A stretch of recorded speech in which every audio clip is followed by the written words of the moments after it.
नमस्ते बच्चों, आपको और आपके पूरे परिवार को नवरात्रि की हार्दिक शुभकामनाएं।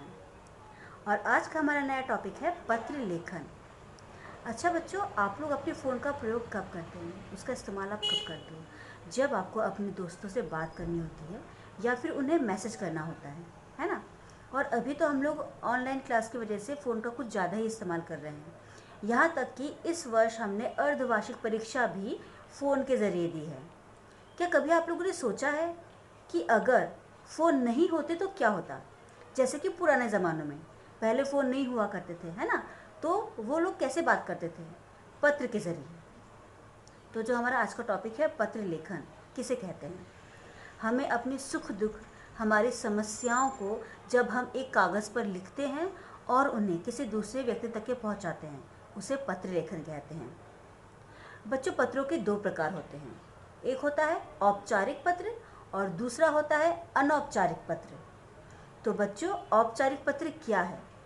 जब हमें किसी ऑफिस में पत्र देना होता है, हमें हमारे प्रिंसिपल सर को पत्र देना होता है, किसी कार्यशाला में हमें पत्र देना होता है, तो उसे औपचारिक पत्र कहते हैं। और अनौपचारिक पत्र किसे कहते हैं? जिसमें हम अपने मित्रों, अपने रिश्तेदारों, अपने सगे संबंधियों को पत्र लिखते हैं, उसे कहते हैं बच्चों अनौपचारिक पत्र लेखन। तो बच्चों, आज हम पढ़ेंगे अनौपचारिक पत्र लेखन क्या है। अनौपचारिक पत्र लेखन के कुछ नियम होते हैं जो मैं आप लोगों को विस्तार से समझाती हूँ।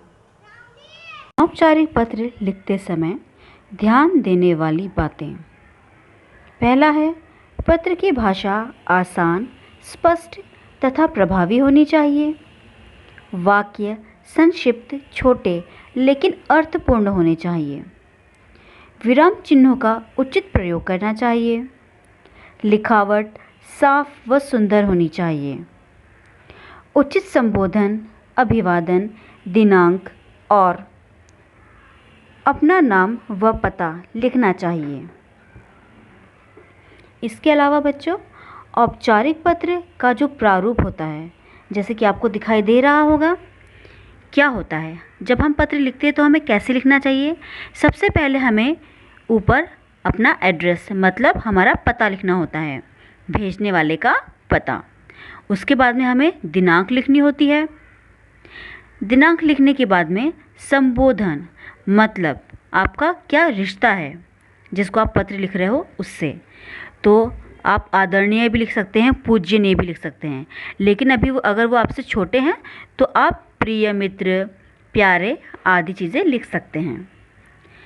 अभिवादन, अगर वो आपसे बड़े हैं तो आप लिख सकते हैं सादर प्रणाम, चरण स्पर्श, और अगर वो आपसे छोटे हैं तो आशीर्वाद, सुखी रहो, प्रसन्न रहो, ऐसे हम लिख सकते हैं। उसके बाद में जो हमारा पहला अनुच्छेद है कुशल मंगल, हम पूछते हैं कि मैं तो अच्छी हूँ, आप कैसे हैं, है ना? तो पहले हमें उनके बारे में पूछना है। दूसरे अनुच्छेद में जिस विषय के लिए हमने पत्र लिखा है, विषय विस्तार, है ना? तो हमें वहाँ पे वो मेन टॉपिक आएगा जिसके लिए हमने पत्र लिखा है।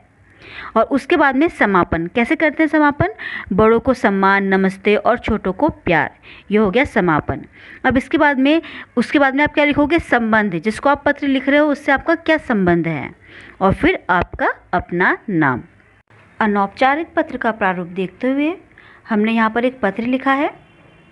मित्र को परीक्षा में प्रथम आने पर बधाई पत्र लिखिए। तो यहाँ पर सबसे पहले हमने एड्रेस लिखा है, जैसा कि आपको दिखाई दे रहा है, मनीष भाटिया, नई कॉलोनी। फिर हमने दिनांक लिखा है, प्रिय मनोज, सस्नेह नमस्ते। आशा है तुम वहाँ कुशल होंगे। मैं तुम्हें परीक्षा में प्रथम आने की बधाई देता हूँ।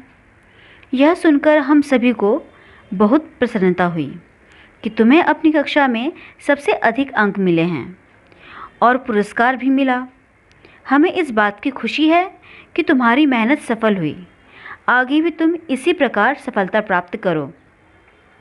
तुम्हारे माता पिता को भी इस बात से बहुत खुशी मिली होगी। उनको मेरा प्रणाम कहना और छोटे भाई को प्यार देना। तुम्हारा मित्र मनीष। तो देखा बच्चों, पत्र लिखना कितना आसान है। तो चलिए अब हम मिलेंगे हमारे अगले नए वीडियो में किसी नए टॉपिक के साथ। धन्यवाद।